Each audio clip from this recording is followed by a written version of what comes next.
Ay, ang hirap. Napakahirap. At sinasabi ko sa inyo, kahit ako na pinipreach ito sa inyo, nahihirapan. The Lord be with you. And with your spirit. A reading from the Holy Gospel according to Matthew. Glory to you, O Lord.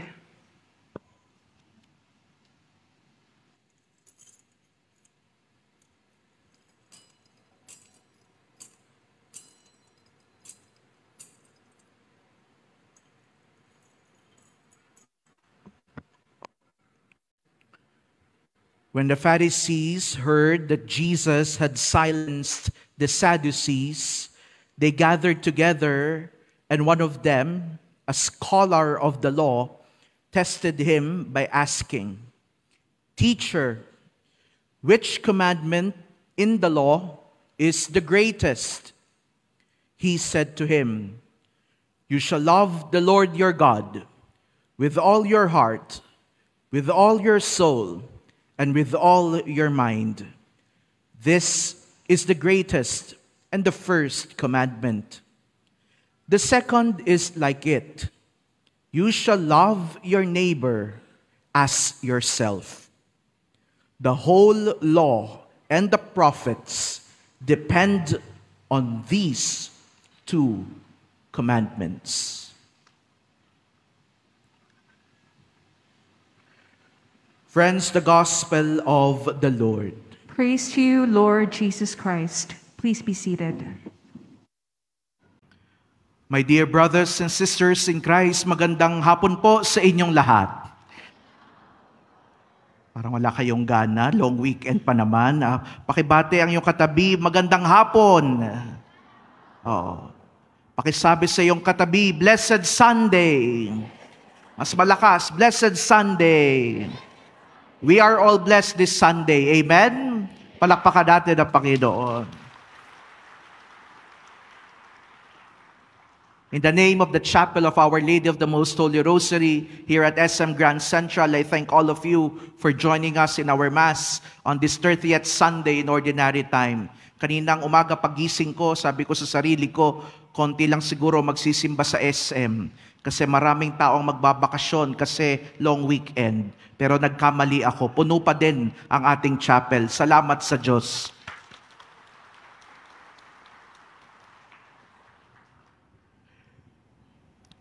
Ang ating gospel sa Sunday na ito, 30th Sunday in Ordinary Time, ay continuation ng gospel last Sunday. At kung lagi kayo nagsisimba every Sunday, noong mga nagdaang Sunday, mapapansin niyo po kung paanong yung mga Saduceo, mga Pariseo, the Sadducees, marami sa kanila o lahat sila gumagawa ng paraan para gawan ng butas si Jesus. Gusto nilang mapahirapan, gusto nilang maparusahan, gusto nilang mapatay si Jesus. Kaya kung naalala niyo po yung gospel last Sunday, gumawa sila ng tanong, di ba? Tinanong nila si Jesus, sabi nila, "Is it lawful to pay tax to the Caesar?" Naalala niyo yon? Di ba tinanong siya, nararapat bang magbigay ng buwis sa mga Romano, sa Cesar? Tapos sumagot si Jesus at ang ganda na kanyang sagot, "Give to Caesar what belongs to Caesar. Give to God what belongs to God." Napahiya tuloy yung mga Saduceo. Ito ngayon ang continuation. Ito ngayon ang part 2. Hindi pa rin sila magpapatalo. Kung sila ay hindi nag-succeed sa kanilang entrapment operation last Sunday, gagawa ulit sila ng panibagong entrapment operation. Pero sa panahong ito, gumamit na sila ng eksperto. Kaya anong sabi? Isa daw eksperto ng batas, dalubhasa sa batas, scholar of the law, o kaya sa panahon natin ngayon, parang mga abogado, ang nagtanong kay Jesus, ano po ba ang pinakamahalagang utos? Imagine nyo abogado yung nagtatanong, dalubhasa sa batas, bakit kailangan niyang itanong kay Jesus? Ano ba ang pinakamahalagang utos? Kasi meron silang motibo. Gusto nilang mapahiya si Jesus. Ang mga Hudyo, alam naman po nila na merong binigay na batas ang Diyos. 10 Commandments ang tawag natin, di ba? Ilan ang 10 Commandments? 10. Kaya nga 10 Commandments. Pero, ang mga Hudyo, yung bawat isa sa 10 Commandments, pinadami nila ng pinadami. Hanggang sa maging 613 ang mga utos. So from 10 commandments, naging 613 commandments. Mababasa niyo po yan, especially in the first 5 books of the Bible. Tinatawag nating Pentateuch. Sabihin niyo nga po, Pentateuch. Ano ba yung Pentateuch? Galing sa salitang penta, ibig sabihin 5. The first 5 books in the Bible, Genesis, Exodus, Leviticus, Numbers, Deuteronomy. Lalong-lalo na kapag binasa nyo ang Numbers and Leviticus, pati Deuteronomy, mababasa nyo po dyan lahat ng mga kabatasan ng mga Hudyo. So imagine, 613 na batas. 613 na batas. 200 plus dyan, yung mga batas na kailangan mong gawin. 300 plus doon sa 613 na batas, ang mga batas na hindi mo dapat gawin. So ito yung konteksto ngayon. Para bang ang tanong nila, sige nga, Jesus, kung magaling ka, sa 613 na batas na yan, ano ang pinakamahalagang batas? Mas matalino si Jesus. Kaya ang sagot niya, well, simple lang. Una, mahalin mo ang Diyos ng buo mong puso, ng buo mong lakas, ng buo mong pag-iisip. Love the Lord your God with all your heart, with all your soul, with all your mind, with all your strength. And the second is this, love your neighbor as you love yourself. Period. So imagine, from the 10 commandments to the 613 laws, Jesus summarized it into 2 commandments. Daig pa niya yung mga nanay Mga nanay, mas maraming utos yan kaysa sa mga Hudyo. Hindi lang 613. Pero, para kay Jesus, 2 lang ang pinakamahalagang batas. Pag-ibig. Amen. Parang ayaw ninyo. Amen. 3 takeaways for this Sunday. 3 pabaon, mga kapatid. Simple lang po ang ating mga pabaon sa linggong ito. Una, mahalin mo ang Diyos. Love God. Sabihin nyo nga, love God. Mas malakas, love God. Alam nyo, yung sinabi ni Jesus na mahalin mo ang Diyos ng buong pag-iisip, buong kaluluwa, buong lakas. Nakasulat na po yan sa batas ng mga Hudyo. Ang tawag nila dito, Shema. Sabihin nyo nga po, Shema. Ano ba yung Shema? Yung Shema, yung nire-recite nila araw-araw, pagkagising nila, ang mga Hudyo kailangan nilang mag-recite ng Shema. At ano yung Shema? Ibig sabihin ng Shema, hear, makinig ka. Hear, O Israel. Love the Lord your God with all your heart, with all your mind, with all your soul. Ibig sabihin, alam na nila yun. Inulit lang ni Jesus sa kanila, mahalin mo ang iyong Diyos ng buong puso, buong kaluluwa, buong pag-iisip. Sa madaling salita, magmahal ka ng buo. Ang problema sa tao, hindi siya nagmamahal ng buo. Kalkulado ang pagmamahal niya. Kasi may napapakinabangan ako sa iyo, kaya mahal kita. Kasi may binibigay ka sa akin, kaya mahal kita. Kaya ang pagmamahal ko sa iyo, sige, 70% ng pagmamahal ko sa iyo. Ikaw kasi nagdo-donate ka, binibigyan mo ko ng donation, sige, 100% ng pagmamahal ko sa iyo. Ikaw na wala kang silbi, pasimba-simba ka lang dito, hindi ka naman naguhulog. Ang pagmamahal ko sa iyo, 20% lang. Ganyan magmahal ang tao. Minsan kalkulado, minsan hindi buo. Ang panawagan sa atin, mga kapatid, pag minamahal mo ang Diyos, dapat mahalin mo siya ng kabuuan ng pagkatao mo. At kung ikaw dapat magmahal ng kapwa-tao, dapat magmahal ka din ng kabuuan ng iyong kapwa-tao. Amen? Yan ang lagi ko sinasabi sa mga kinakasal ko. Sabi ko sa kanila, kayong dalawa, magmahal kayo ng buo. Walang kalahati at higit sa lahat, walang kahati. Mga mister, makinig kayo maigi. Pag nagmahal, walang kahati. Minsan, mas maalaga lang yung kaopisina mo kesa sa asawa mo, para mas minamahal mo na siya. Para nagkakaroon na ng hati. Ang pag-ibig ng Diyos, pag-ibig na buo. Alam nyo ba, kapag binuksan nyo ang Webster Dictionary, there is a word called wholeheartedness. Search nyo yan sa dictionary. Merong word na wholeheartedness. Ibig sabihin, buong puso. Tanungin nyo ako, bakit inimbento yung salitang wholeheartedness? Ask me why. Mas malakas, ask me why. Kasi meron ding salita sa dictionary na half-heartedness. Tingnan nyo sa dictionary. Merong wholeheartedness na salita, meron ding half-heartedness. And the sad reality that we face today is that many of us love half-heartedly. Ang isang Kristiyano, marunong magmahal ng buo. At ang ibig sabihin ng buo, kasama yung kahinaan, kasama yung kapintasan ng taong minamahal mo. Amen? Mahalin mo siya, kahit minsan mabaho hininga niya. Mahalin mo siya kahit may mga kapintasan siya, may mga kakulangan siya. Yan ang totoong pagmamahal. Because love, after all, is not a feeling. Remember that. Love is not just an emotion. Paulit-ulit ko na ito sinasabi. Love is a decision that you make, not an emotion. Love is a decision that you're willing the good of the other as other. That is true love. Amen? Yun yung una.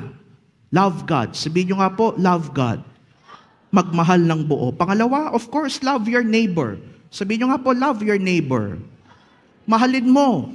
Hindi lang ang kapitbahay mo, kundi ang kapwa-tao mo. Amen? Paulit-ulit yun na yan naririnig sa aming mga pare.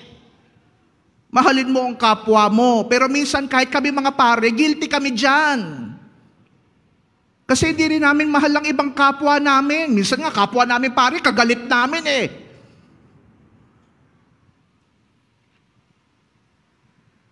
Mahirap pagmahal ng isang taong hindi ka mahal-mahal. Amen? Kasi madaling magmahal sa mga taong kaya kang mahalin pabalik. Pero kapag ang isang tao hindi ka na kaya mahalin pabalik, paano mo siya mamahalin? Well, ang sagot, mababasa natin sa first letter of John. First letter of John, chapter 4, verse 20. Basahin ko sa inyo. Sabi ni Saint John,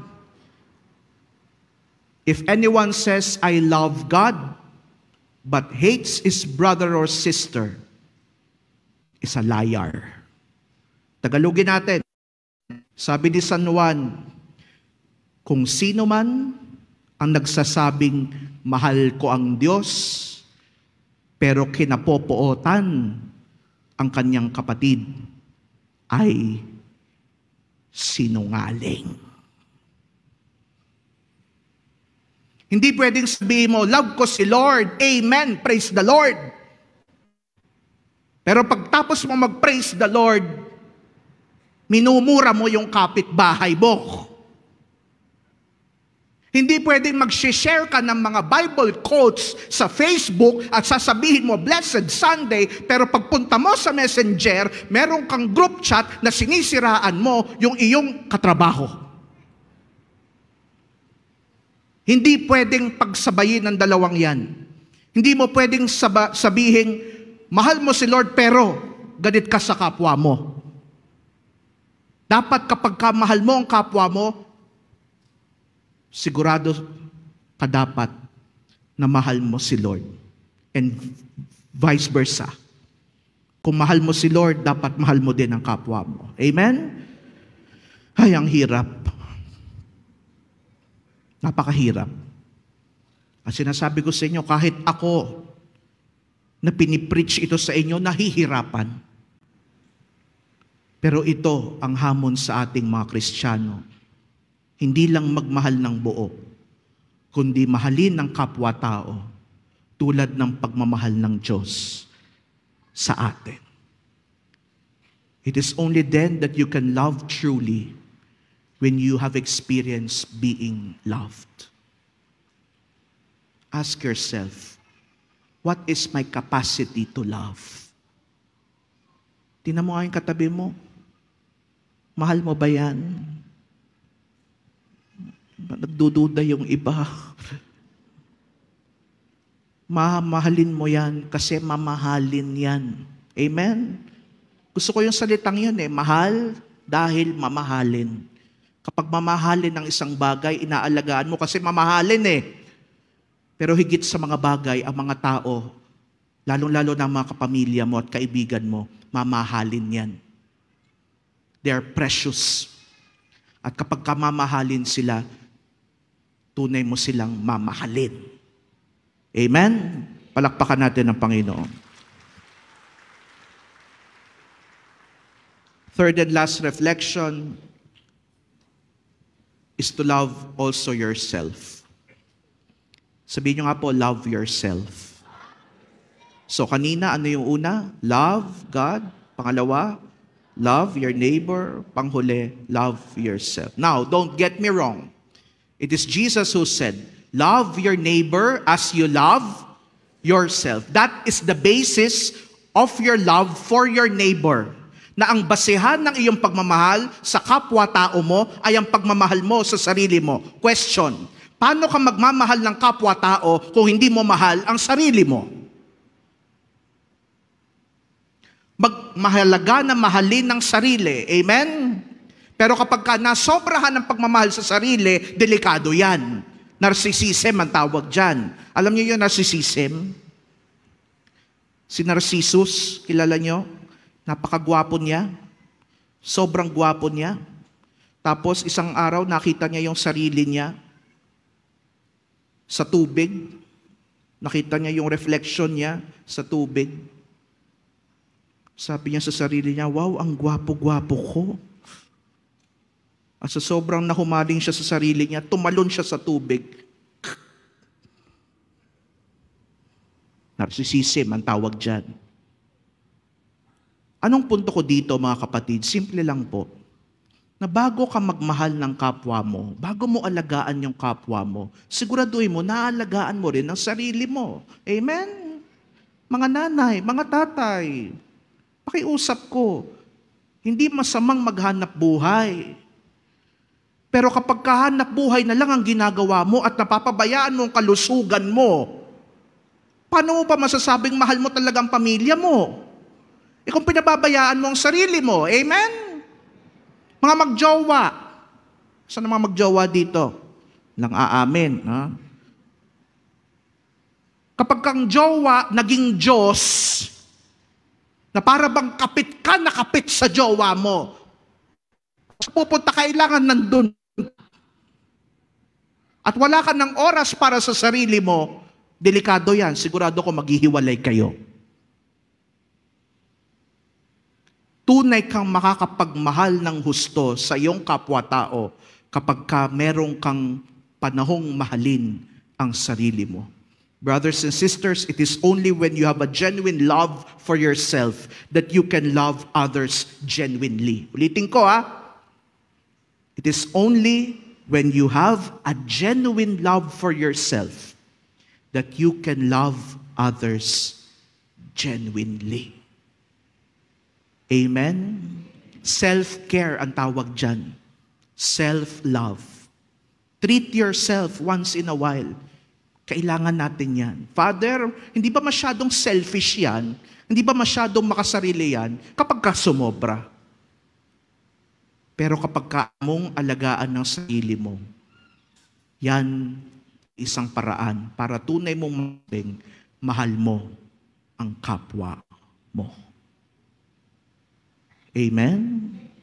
Kaya ngayong long weekend, bakasyon ka. Kung walang pera, mag-SM ka.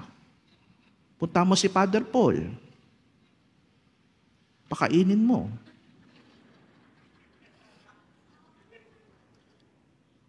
Kami po ng mga SM staff, nagkaroon kami ng tinatawag na praycation. Alam niyo ba yun? Inimbento ko lang yun. Kasi di ba uso yung staycation? Punta ka sa hotel, staycation. Kami para mas maganda, praycation. Pray na may kasamang vacation. Nung Monday, pumunta kaming La Union, swimming kami. Sarap pala doon, no? Ganda pala doon, sarap bumalik sa Kabsat, La Union. Merong mga surfing boards. No? Yung surfing board, ang laki-laki, no? Tapos may tali, tinatali pala yun sa paa. Nagpa-picture ako, kasama yung surfing board, nakatali yung paa ko. May nag-comment sa akin, lilitsunin ka ba? Bastos to, Tingnan ko nga itsura ko, mukha nga ako lilitsunin. Kasi nakatali na, may surfing board pa, parang doon ako dadapa. Pero dead ba lang? Dead ba sa basher? Di ba? At least nakapagpahinga ako, nakapag-surf ako. Nakapagpa-picture ako sa surfing board kahit di ako marunong mag-surfing. Pagkatapos, kinabukasan, akyat ng Baguio. Wow! 1 hour lang naman papuntang almost 2 hours. Papuntang Baguio from La Union. Gawin niyo yun, ha? Tas nagmisa kami sa Lourdes Grotto. Nakapagmisa kami, nakapagdasal kami. At nakakain ng strawberry. Nakapag-biking sa Burnham. 3 araw, paling Baguio, naisipan namin dumaan ng Manawag. Magpasalamat sa mahal na Birhen, magdasal. At pag uwi namin, sabi namin, nabitin tayo sa bakasyon. Pero pagbalik namin, para bang lahat kami ganado na ulit na bumalik sa trabaho. Self-care ang tawag doon. Alagaan ng sarili. Brothers and sisters, remember this. Make yourself a priority once in a while. It is not selfish. It is necessary. Ulitin ko. Make yourself a priority once in a while. It is not selfish. It is necessary. Amen? And if you know how to take care of yourself, how to love yourself, it is only then that you can truly love your brothers and sisters. Amen? Palakpakan natin ang Panginoon. Tama na yun. Gutom na ako Ulitin natin ha. Ano yung una? Love God. Pangalawa? Panghuli? Love yourself. Post niyo yan sa Facebook. Tag niyo ako sa TikTok. Kasi meron na akong 351,000 followers. Palakpak kayo dyan. Hindi naman kayo nagpapalo. Follow niyo ko. Parang awa niyo na. Summary lang ha. Summary. Our love for God and God's love for us is a vertical love. Mula pababa, pataas ang pagmamahal natin sa Diyos. Ang pagmamahal ng Diyos mula taas, pababa.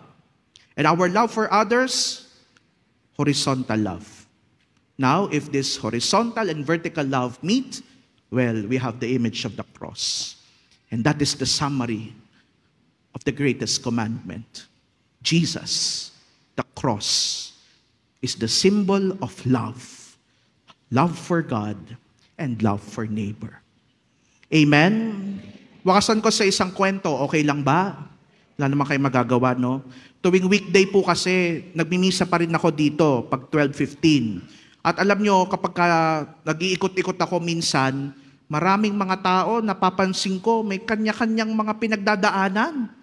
Napakadalas kong makakita ng mga taong pumupunta dito sa chapel ng SM na umiiyak. Madalas yon. Siguro sa loob ng isang linggo, mga 3 beses. Yung iba siguro dahil nag-break, dahil may katabing jowa. Yung iba naman parang namatayan. Yung iba naman parang, basta may mga nakikita kang umiiyak. Isang araw, pagkatapos ng misa ko, may lamang sa akin, babaeng umiiyak. Sabi niya, Father Paul. Sabi ko, sino ba tong bruhang to? Father Paul, di mo ba ako maalala? Sabi ko, sino ka nga? Sa Nabotas. Di mo ko maalala? Kasi galing po ako Nabotas, 3 years po ako na-assign doon. Ang dami ko naman kakilala sa Nabotas. Sabi niya, ito ako, yung sa Nabotas. Sabi ko, oo. Sa loob-loob, sino nga ito, Panginoon ko. Tapos naalala ko, nung nakita ko yung mukha niya, may pinakita siyang picture. Ito yung kuya ko. Naalala mo? Naalala mo? Yung nilagyan mo ng langis, pagkatapos mo lagyan ng langis, namatay? Ayun, naalala ko. Oo. Kasi minsan kapag nalagyan ko ng langis, namamatay agad eh. Huwag kayo magpapalagay ng langis sa akin, ha? Yung mga may sakit. Biro lang po. Naalala ko. Tapos sabi niya, namatay na siya, Father. Ako, naiwan ako, dalaga. Namatay na yung kuya ko. Sabi ko, anong ginagawa mo ngayon? Ito, nag-aalaga naman ng mga pamangkin ko. Kamusta? Sabi ko, kamusta pagmamahal mo sa mga pamangkin mo? Buiset, Father! Yung isang pamangkin ko, bastos! Walang utang na loob. Ako, natita niya.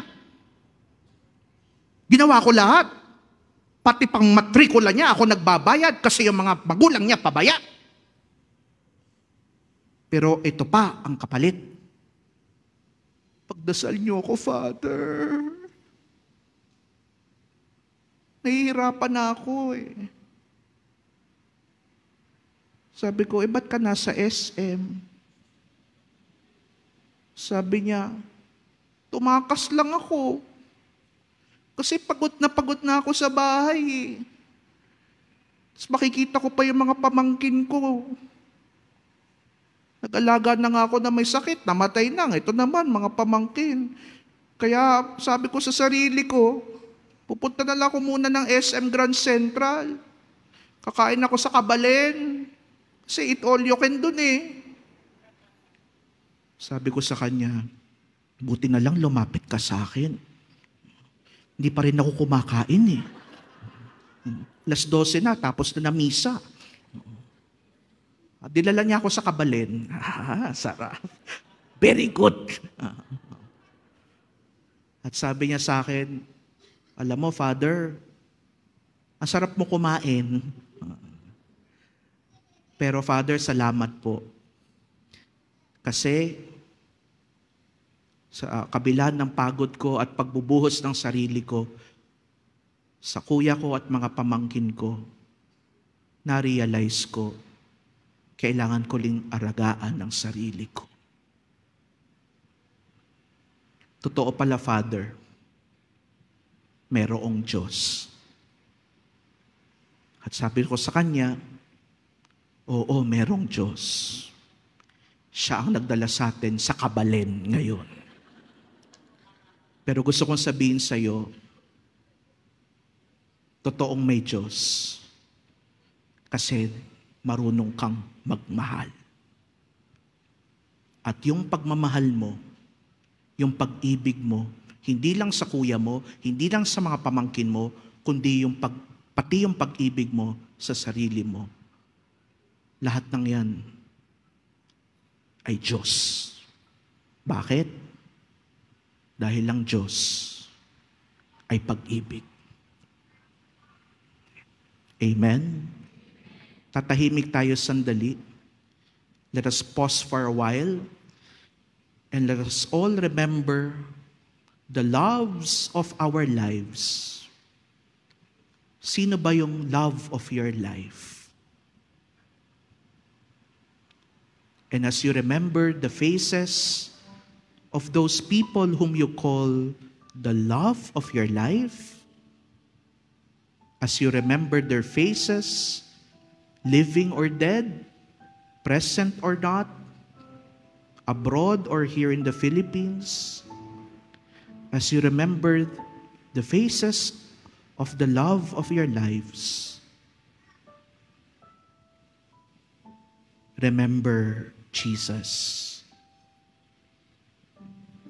Because Jesus is the greatest love of all.